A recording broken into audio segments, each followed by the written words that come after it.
A deadly tornado in the northern Minnesota town of Outing has haunted a Twin Cities woman for 50 years.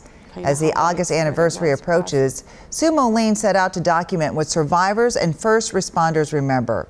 She shared her memories with WCCO's Jennifer Merrily and told her why recording the history is personal. This never-before-seen film shows the F4 tornado's path of destruction in Outing, the summer of 1969. In the last year, Sue Moline began tracking its history from her home in Bloomington. That's where we were, right there. And where I ended up was way over here. She was 17 at the time, staying in a cabin with family on Lake Roosevelt.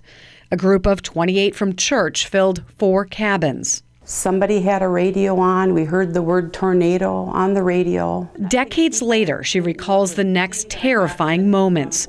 The trees bending in half, and then... like a rug got pulled out from under us. You're jerked and you're moving at a high speed. And you know you've been picked up by a tornado. And then I felt water, and in my mind I said, now I know which way we went. We went toward the lake, and then I'm underwater. And you know you're going to die. The tornado moved the cabin off land and into the lake. 5 people who were inside died, including Sue's older sister, Becky. She didn't know how to swim. And my mom watched her drown.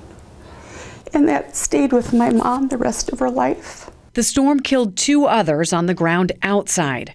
According to the National Weather Service, the August 6 tornado was nearly 1.5 miles wide, with sustaining winds of 207 to 260 miles per hour. In all, 12 people lost their lives, another 70 injured. I think it's the grace of God that any of us lived. I think we all probably should have been killed.